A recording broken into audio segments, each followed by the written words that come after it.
Welcome to The Explainer. So, today we're jumping into a story that starts with a confession from beyond the grave. It's about a cold case, decades old, that gets ripped wide open by, of all things, a single Facebook Live video, unearthing a secret that's been buried for nearly 40 years. Okay, so this whole thing kicks off with this absolutely chilling confession. You have this wealthy but clearly haunted businessman, Rajendran, who goes live on Facebook from the middle of nowhere. And right there, on camera, he unburdens his soul, revealing this dark, dark secret before taking his own life. This one act, it's the key that's about to unlock a mystery everyone had forgotten. So what you have here are really two timelines that are about to crash into each other. You've got the crime committed way back in 1985, and then you have the present-day investigation that his confession triggers. It's one single mystery, but it's told across almost 4 decades. Okay, so at the heart of this, you've got two people on a collision course. There's Rajendran, a man just consumed by his past, and then there's our protagonist, a police officer named CI Vivek Gopinath. Now, you gotta understand, Vivek is not your typical hero. He's not some super cop.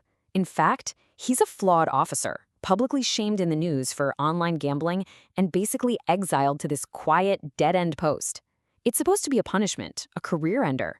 But fate, well, fate has something else in store for him. And you won't believe it, but on his very first day in this new town, Vivek gets the call to investigate Rajendran's suicide. The Facebook Live video leads him to the exact spot from that confession.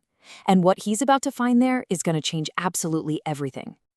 So, they start digging, and sure enough, there it is. They unearth a female skeleton and just one piece of jewelry, a single anklet. But that's it. No ID, no witnesses after all these years. The case immediately slams into a brick wall.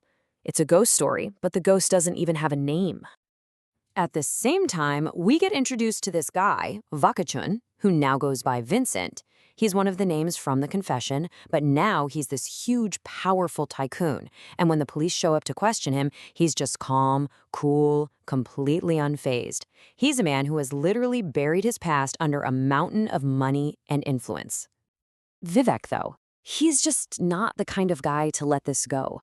He refuses to let this case turn cold again. He knows that finding a name for this victim is the key to unlocking the whole thing. So he starts digging through mountains of decades-old police records, just looking for any tiny thread he can pull. And this is where you really see some brilliant old-school police work. He starts with the obvious, missing persons reports from '85. Nothing. But then he has this idea to widen the search, 2 old fraud cases. And that's where he gets a hit.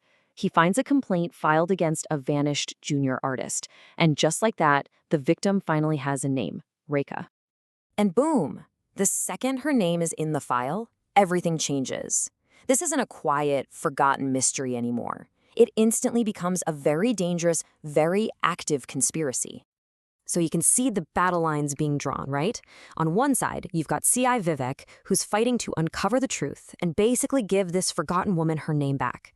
And on the other, you've got Vincent, who will do absolutely anything to keep his past buried forever.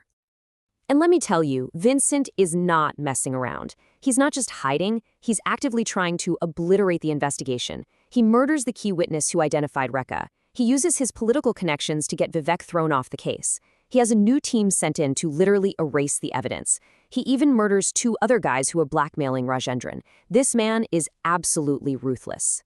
So Vivek gets kicked off the case, demoted to traffic duty of all things. But does he stop? No way. He follows a new lead he found in an old photograph, and it takes him to the 3rd man from the confession video, a guy named Francis the Dut. Francis, finally cornered after all these years, just breaks. He spills everything. He confirms that yes, he, Rajendran, and Vincent were all there that night. But then he drops the bombshell. The identity of the person who actually committed the murder. And it is the biggest twist in the whole story.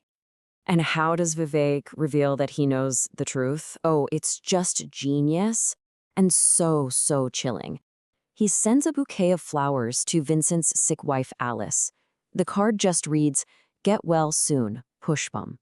In that one moment, Vincent knows the game is up. The killer was right there in front of everyone the whole time, his own wife. So let's get this straight. The original crime wasn't some crime of passion or revenge. It was a cold-blooded murder to cover up a simple robbery. Pushbum, who was a cleaner at a convent, planned to rob its safe. She got Vincent, who worked for the bishop, to help her.